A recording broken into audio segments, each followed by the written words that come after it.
మేము పిలువగా విచ్చేసిన హెచ్ఓడిస్ కి and my dear faculty members కి అందరికీ మా హృదయపూర్వక వందనాలు తెలియజేస్తున్నాం. వాక్యం కొంచెం మనకి సమయం అయిపోతుంది, విషయం మీకు అర్థమై ఉంటుంది. అయినా సరే ఒక రెండు మాటలు మాట్లాడుకుందాం, దేవుని గురించి తెలుసుకుందామని ఆశతో ముందుకెళ్దాం. మంచి సమయం అంటే యాక్చువల్లీ మనం అంతా ఇలా కూడుకున్నామంటే దేవుని చిత్తము లేనిది, దేవునికి తెలియకుండా ఏ ఒక్క కార్యము కూడా ఈ భూమి మీద జరగదు. అదే విధంగా ఈ రోజు ఇక్కడ మనందరం కూడుకున్నామంటే దీని వెనుక దేవుని ప్రణాళిక ఖచ్చితంగా ఉంది. దేవుడు మంచి సమయాన్ని మనకి ఇచ్చి ఉన్నాడు. ఈ సమయాన్ని బట్టి దేవునికి మనం చెల్లిస్తున్నాం, మనందరం చెల్లించవలసిన టైం కూడా. ఓకే, అందులో మీకు బైబుల్ నుంచి అంటే మీకు నామం తెలిసి ఉంటుంది, పరిశుద్ధ గ్రంథము బైబుల్ అని అంటారు. ఇందులో చాలా ఒక మనిషి ఈ భూమి మీద ఏ విధంగా బతకాలి, ఏ విధంగా బతకకూడదు అనే ఆజ్ఞలు ఇవ్వబడిన గ్రంథం ఇది. అదే విధంగా దేవాది దేవుడు మనుషులు ఏ విధంగా ఈ గ్రంథంలో ఆజ్ఞలు పాటించాలి, ఏ విధంగా ప్రూవ్ చేయాలి, ఏ విధంగా మన ప్రవర్తనలో అలవర్చుకోవాలి అనే విషయాన్ని తానే భూమి మీదకి వచ్చి అది క్రియారూపకంగా చేసి ప్రతి ఒక్కరికి ఒక మార్గాన్ని చూపించి వెళ్ళారు. ఆ మార్గంలోనే మనుషులంతా నడవాలని చెప్పేసి దేవుడు కోరుకుంటుంది. అదే అతని ఆశ, అదే దేవునికి ఉన్న ఒకే ఒక కోరిక. ఆ విధంగానే అందులోంచి ఒక రెండు మాటలు మాట్లాడుకుందాము. లూకాసు వార్త 2వ అధ్యాయము 10వ వచనం 10 and 11. అదేంటంటే, ఓకే, ప్రభువు దూత వారి యొద్దకు వచ్చి నిలిచెను. ప్రభువు మహిమ వారి చుట్టూ ప్రకాశించినందున వారు మిక్కిలి భయపడేది. అయితే ఆ దూత భయపడబడి, ఇదిగో ప్రజలందరికీ కలగబోవు మహా సంతోషకరమైన సువార్తమానము నేను మీకు తెలియజేయుచున్నాను.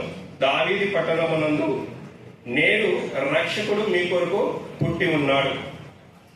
గొర్రెల కాపురంలో, ఆనాటి కాలంలో గొర్రెల కాపురం చలికాలంలో ఉదయకాల సమయంలో గొర్రెలు కాచుకొని చుండగా ప్రభువైన యేసుక్రీస్తు జన్మించాడని చెప్పడానికి ప్రభువు దూత వాళ్ళ దగ్గరికి వచ్చినప్పుడు ఆ వెలుగు చూసి వాళ్ళు భయపడి వాళ్ళు ఏమో ఈ వెలుగు ఏంటి ఇలా వచ్చిందని భయపడితే అప్పుడు దూత వారితో మాట్లాడుతున్నది, మీరు భయపడకండి, మీకు ఒక సంతోషకరమైన ప్రజలు అందరికీ సంతోషకరమైన శుభవార్త.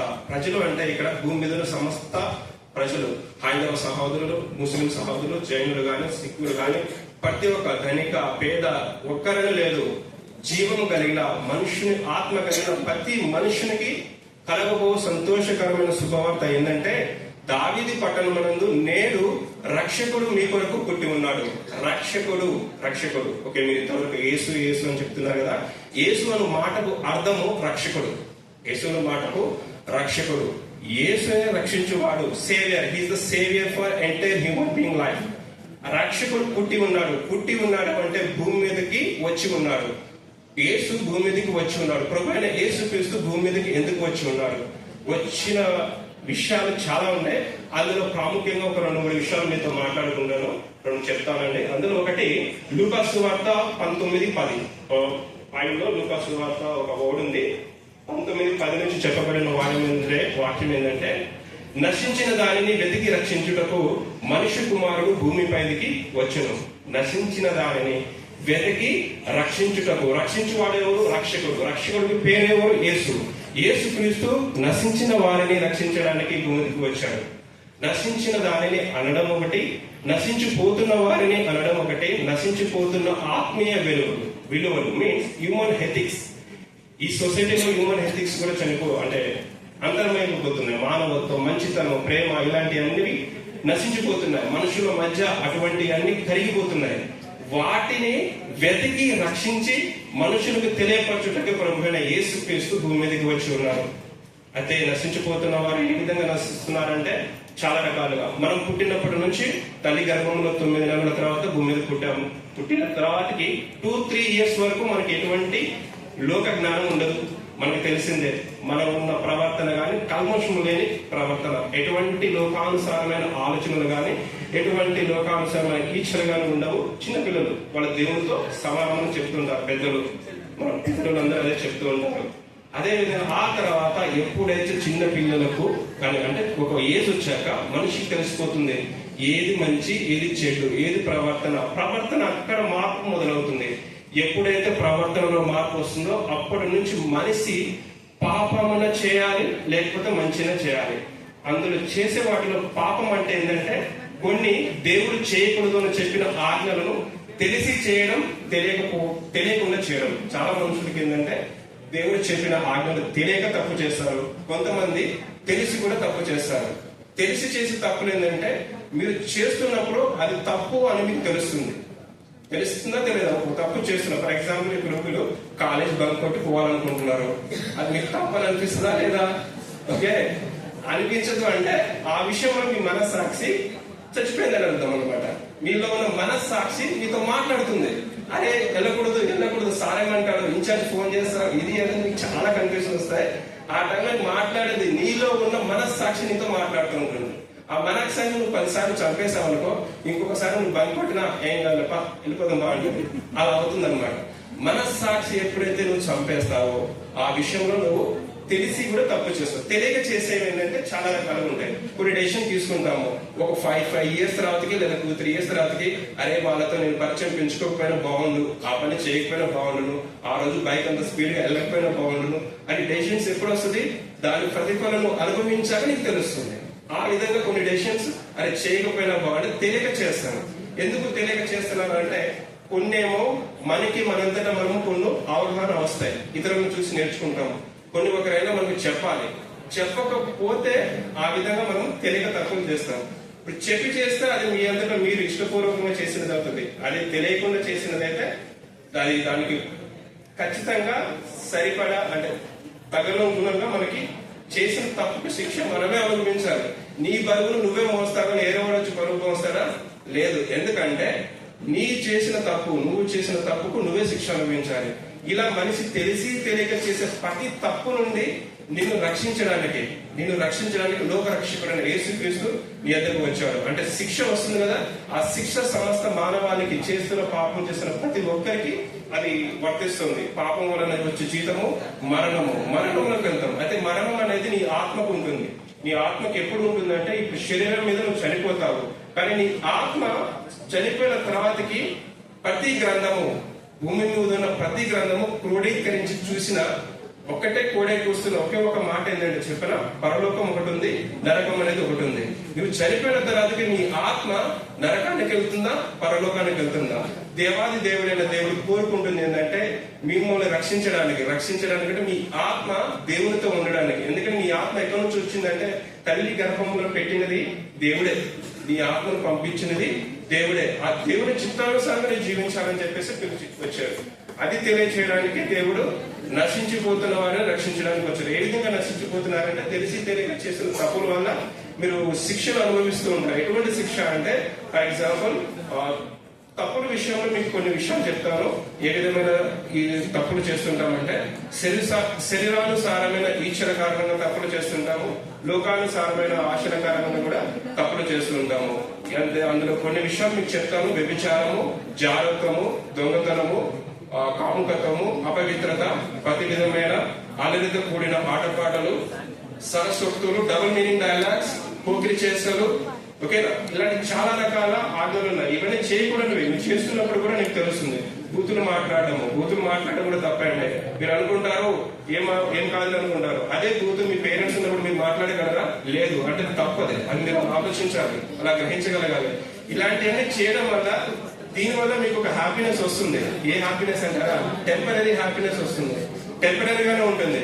అండ్ ఈ టెంపరీ హ్యాపీనెస్ కి మీరు ఎప్పుడైతే అలవాటు పడతారో పర్మనెంట్ హ్యాపీనెస్ ని కోల్పోతారు. టెంపరీ హ్యాపీనెస్, పర్మనెంట్ హ్యాపీనెస్, ఈ రెండింటికి డిఫరెన్స్ ఎగ్జాంపుల్ చెప్తాను. మీరు టెంపరీ హ్యాపీనెస్ ఎగ్జాంపుల్ గా మీరు ఒక మూవీ చూశారు అనుకోండి, చాలా బాగా నచ్చుతుంది అనుకో, ఓకేనా? అదే మూవీని మీ రూమ్మేట్ ఉంటాడు కదా, వాడికి ఒకసారి చెప్పండి, నెక్స్ట్ డే మళ్ళీసారి చెప్పండి, మళ్ళీ ఒకసారి నెక్స్ట్ డే మళ్ళీ చెప్పండి. 4వ రోజు నువ్వు చెప్పావు అనుకో, ఏమవుతుంది? వాటికి అర్థమవుతుంది వీడికి పిచ్చి పెట్టిందిరా బాబు అని చెప్పేసి. అందులో ఉన్న హ్యాపీనెస్ నువ్వు చెప్పే అంతవరకు ఉంటుంది, దానికి పర్మనెంట్ గా ఉండదు. ఓకే, పర్మనెంట్ హ్యాపీనెస్ ఒక ఎగ్జాంపుల్ చెప్తాను వినండి. ఎప్పుడైనా మీ పేరెంట్స్ ని, మమ్మీ డాడీ మీరు నా నుంచి ఏమో కోరుకుంటున్నారు అని ఎప్పుడైనా అడిగారా? మీరు పేరెంట్స్ అడిగి చూసారా? మీ కోరిక ఏంటి డాడీ అని చెప్పేసి? అడిగితే మ్యాక్సిమం ఏ పేరెంట్ నేను కోరుకుంటారంటే అరే నాన్న నువ్వు మంచిగా బతకాలి, మంచి జాబ్ చేయాలని చెప్పేసి కోరుకుంటారు. నువ్వు కష్టపడి చదివి జాబ్ కొట్టి నీ పేరెంట్స్ కి నువ్వు చెప్పు, ఏమని డాడీ నీ పలానా కంపెనీలో జాబ్ కొట్టాను, నాకు ఈ జాబ్ వచ్చింది, 5 lakhs ప్యాకేజ్ జాబ్ వచ్చింది చెప్పి చూడండి.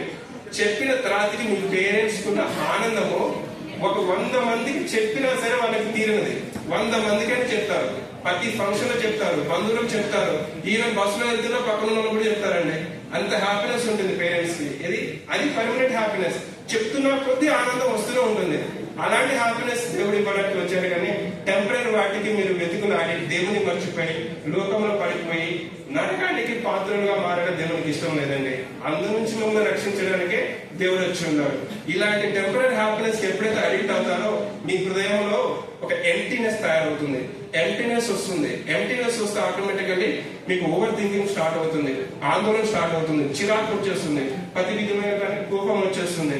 అది ఎవరు ఏం చెప్పినా మనకు నచ్చదు, వారంటే అసలే నచ్చదు, ఏం చేస్తున్నామో తెలియదు, ఏదో బతుకుదాం బతికేద్దాం అనిపిస్తుంది. ఇంకో విషయం ఏంటంటే ఎవరు నాకు సపోర్ట్ చేయట్లేదే, నేను ఒంటరి వాళ్ళు అయిపోయినాయి, నా బాధను ఎవరు అర్థం చేసుకోవట్లేదే, కాలేజీలు అర్థం చేసుకోవట్లేదే, పేరెంట్స్ అర్థం చేసుకోవట్లేదే, ఏంటి నా బతుకు ఇలా అయిపోయిందని చెప్పేసి ఒక కన్ఫ్యూజన్ డైలమాలో పడిపోతారు.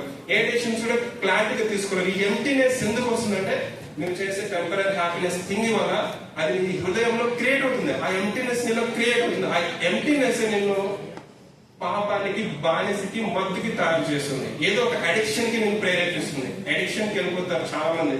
యంగ్ జనరేషన్ బాయ్స్ అయినా సరే గర్ల్స్ అయినా సరే ఈ కాలంలో తాగడంలో ఎవరు లేరు, అడిక్ట్ అవడంలో ఎవరు లేరు. అలా పడిపోతున్నారు. ఎందుకు పడిపోతున్నారంటే వాళ్ళ హ్యాపీనెస్ ఫైండ్ అవుట్ చేస్తున్నారు. హ్యాపీనెస్ ఎక్కడా దొరకట్లేదు. ఎంప్టీ తయారవుతుంది, హృదయంలో ఎంప్టీనెస్ తయారవుతుంది. ఈ ఎంప్టీనెస్ ఫిల్ చేయడానికి రక్షకుడైన యేసుక్రీస్తు ఈ లోకానికి వచ్చాడు. ఏమంటున్నారు? ఎందుకు మీరు ప్రయాసపడి భారంగా జీవిస్తున్నారు? మీరు ఎందుకు అలా బతుకుతున్నారు? లేదు, బతకొద్దు, నేనున్నాను మీకు. ప్రయాసపడి భారం మోసుకుంటున్న సమస్త జనులారా నా యొద్దకు రండి, మీకు విశ్రాంతిని ఇస్తానంటున్నాడు. మీ హృదయంలో ఉన్న ఎంప్టీనెస్ ని ఫిల్ చేస్తానని దేవుడే పిలుస్తున్నాడు. శిలువపై 2 చేతులు చాచి ప్రభువైన యేసుక్రీస్తు చనిపోయినది ఎందుకో తెలుసా? నువ్వు చేసిన పాపం వలన వచ్చిన శిక్షను కొట్టివేయడానికి దేవుడు ఈ భూమి మీదకి వచ్చాడు. నీ హృదయంలో ఉన్న ప్రతి బాధను తీసివేసి, ప్రతి భారమును తీసివేసి, తనలో ఉన్న ప్రేమను, సంతోషాన్ని, హ్యాపీనెస్, ప్రతి విధమైన ఆలోచన, శాంతి, సమాధానం ఇవ్వడానికి ప్రభువైన యేసుక్రీస్తు ఈ లోకానికి వచ్చారు. ఈ వచ్చిన కారణంగానే ప్రభువైన యేసుక్రీస్తు ప్రతి ఒక్క మనుషునితో మాట్లాడాలని కోరుకున్నాడు. ప్రతి ఒక్క మనుషునితో మాట్లాడి తన ప్రేమను తెలియపరచడానికి ప్రభువైన యేసుక్రీస్తు వచ్చాడు. మీరు, నేను, అందరూ దేవుడు కోరుకునేది ఒకటంటే మీరు నాతో కూడా పరదేశంలో ఉండాలి, పరలోకంలో రావాలి అనే దేవుడు కోరుకుంటున్నారండి. ఆ విధమైన దేవుడి పిలుపుని మీరు మన్నించి ముందుకు అంటే మాక్సిమం మీరు ఓకే చెప్తే, ఏ విధంగా అంటే మీరు ఆలోచన విధానము ఇక్కడ ఏదో క్రిస్టియన్స్ అంటే పెద్ద ప్రేర్ చేస్తారు, ఇది ఎలా ఉంటుందో ఎలా చేస్తారో అనుకుంటారు. ఏం లేదండి, దేవుడు ఉన్నాడు. ఎక్కడ ఉన్నాడంటే నీ హృదయంలో ఉన్నాడు. He is in our heart. Our heart is the temple of God. దేవుడు మన హృదయంలో ఉన్నాడు. దేవుడు ఉన్నాడు అన్న ఆలోచనతోటి ఒకసారి కళ్ళు మూసుకొని, ప్రభా నేను గడిచిన దినంలో తెలిసి తెలియక ఎన్నో తప్పులు చేశాను, నీవు నిజ దేవుడిగా నేను తెలుసుకున్నాను, నా హృదయంలోకి రా అని చెప్పేసి నువ్వు పిలిస్తే చాలు, దేవుడు తన వెంట సంతోషాన్ని, సమాధానాన్ని, నెమ్మదిని, శాంతి, సమాధానాన్ని ప్రతి ఒక్కటి తీసుకొచ్చి నీ హృదయంలో ఉన్న ఆ ఎంప్టీనెస్ ని ఫిల్ చేస్తాడు. అలా ఫిల్ చేసే ఏకైక దేవుడు ప్రభువైన యేసుక్రీస్తు, రక్షకుడైన యేసుక్రీస్తు. మీకు 1-2 ఎగ్జాంపుల్ చెప్తాను. ఇప్పుడు మీరు రోడ్డు మీద నడుస్తున్నారండి, రోడ్డు మీద నడుస్తుంటే మీ కాలుకి గుర్తంటింది. గుర్తంటింది ఏం చేస్తారు? అక్కడే కూర్చుంటారా బురదలోనే? ఎలాగో బురదంటింది కదా మాకు, ఇక్కడ కూర్చుంటా, ఇక్కడ పడుకుంటా అంటారా? లేదు. ఎందుకు? అది బురద. అదే విధంగా మీరు తెలిసి తెలియక చేసిన తప్పులు, అడిక్షన్స్ అవి మిమ్మల్ని అంటుకొని ఉన్నాయి కదా, అది మీకు తెలిసినటువంటి వాటిని ఏం చేయాలి? తుడిచేయాలి, తుడిచిపెట్టుకోవాలి, కడిగేసుకోవాలి.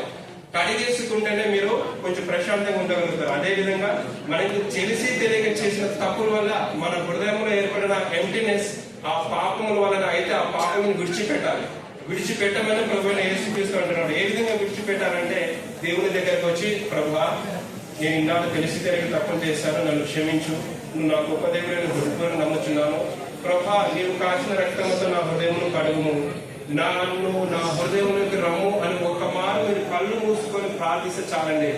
ఎందుకంటే ఈ కాలంలో చాలా మంది దేవుడు అంటే తెలియక నశించిపోతున్నారు. దేవుడు అంటే తెలియక ఈ ట్రెండ్ లో అందరూ చేస్తున్నారు కదా, నేను కూడా చేస్తాను, వాడికి ఒక గర్ల్ ఫ్రెండ్ ఉంది, నాకు కూడా ఉండాలి ఇలా చెప్పి ఇష్టం వచ్చినట్టుగా ట్రెండ్ ఫాలో అవుతున్నారు. ట్రెండ్ ఇలానే ట్రెండ్ అయిపోతే ఏమవుతుందంటే తెలియట్లేదు వాళ్ళకి. ఓకేనా? తెలియని కారణంగా ఏమవుతుందంటే ఖచ్చితంగా మనిషి చేసే తప్పుల వల్ల తను తెలియకుండానే నరకానికి, అంటే ఇలా ఉన్నప్పుడు దేవుడు తెలుసుకోకుండా వాళ్ళు చనిపోతే ఖచ్చితంగా నరకానికి పోతారండి. ఆ సమయం అలా ఉండకూడదైనా ప్రియ రక్షకుడైనా యేసుక్రీస్తు ఈ భూమి మీదకి వచ్చి ఉన్నాడు.